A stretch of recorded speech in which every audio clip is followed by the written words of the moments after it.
అదిగో వస్తోంది. సిగ్గు లజ్జ లేకుండా ఎలా వస్తోందో చూడండి. తాను చెడింది కాకుండా మిగతా ఆడవాళ్ళని చెడగొట్టడానికి తయారయ్యింది. ఇక చూస్తూ ఊరుకుంటే లాభం లేదు, మొక్కలోనే తుంచి వెయ్యాలి. పదండి.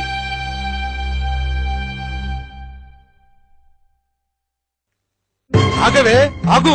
ఎక్కడికి వెళ్తున్నావు? ఇంకెక్కడికి? స్త్రీజనోద్ధరణ కోసం మొగుడు పెళ్ళాలిద్దరూ కలిసి పెట్టారుగా బడి, అక్కడికే అయి ఉంటుంది. ఏమే, అక్కడికేనా?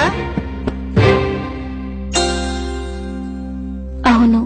ఎంత పొగరే నీకు! ఆడవాళ్లకు చదువు నేర్పిస్తావా? బతికి బట్ట కట్టాలనే. అదేం తప్పు పని కాదు కదయ్యా. తప్పున్నారా? వంటింట్లో పడి అంట్లు తోముకోవలసిన ఆడవాళ్ళకి అక్షరాలు నేర్పిస్తావా? ఎంత పాపం!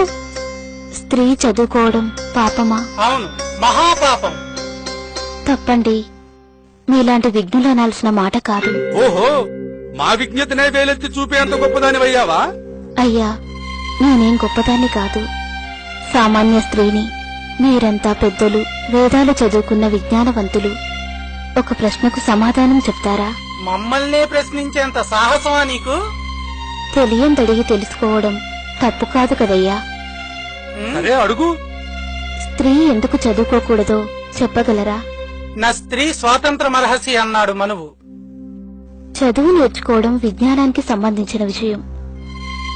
స్వాతంత్ర్యంతో ఎందుకు ముడిపెడతారు? వితండవాదం వద్దు. నీతో తర్క వితర్కాలు చేయాల్సిన అవసరం మాకు లేదు. ఈ రోజు నుంచి నువ్వు బడికి వెళ్ళకూడదు, ఆడవాళ్లకు చదువు చెప్పకూడదు. ఎందుకో సరైన కారణం చెప్తే తప్పకుండా మానేస్తాను. వేదాలు ఘోషిస్తున్నాయి. ఏమని? స్త్రీకి విద్య అనవసరమని. ఏ వేదంలో రాసిందో కాస్త చెప్పగలరా? నీకు రుజువులు సాక్ష్యాలు చూపించాల్సిన అవసరం మాకు లేదు. అవసరం లేదా, లేక అలా రాయబడి లేదా? రాసినవన్నీ నీకు చూపించాల్సిన అవసరం లేదు, మేము చెప్తున్నాం అంతే. క్షమించండి, నేను అడిగిన రుజువులు మీరు చూపించలేనప్పుడు మీ మాటలు విని బడి మూసేయవలసిన అవసరం నాకు కనిపించడం లేదు. అంటే ఏమిటే? మా మాటే కాదంటావా? మీరు అజ్ఞానంతో మాట్లాడుతున్నప్పుడు అవునని ఎలా చెప్పేది? ఏమిటి? మాది అజ్ఞానమా? తిన్నారటయ్యా, ఎంత బరి తెగించి మాట్లాడుతోందో. ఇదిగో, ఇంత పొగరు పనికిరాదు నీకు. అర్థం లేని మూఢాచారాలతో స్త్రీ స్వేచ్ఛని హరించడం మాత్రం మంచి పనా? అంటే అంటే ఏమిటే నీ ఉద్దేశం? నీలాగే మా ఆడవాళ్లకు కూడా స్వేచ్ఛనిచ్చి ఊరి మీద కుదిరేయమనే? విన్నారటయ్యా దీని ప్రాలాపనలు.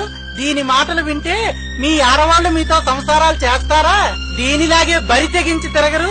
దీన్నిలాగే వదిలేస్తే మొత్తం స్త్రీ జాతిని నాశనం చేస్తుంది.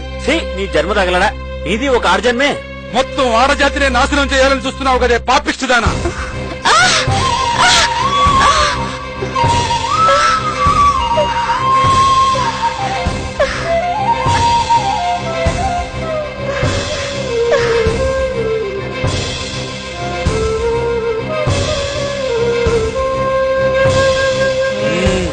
ఇదే చెప్తున్నా విను. ఇంకోసారి ఇలా జరిగిందంటే చంపి ఉప్పు పాత్ర వేస్తా, జాగ్రత్త. పదండి.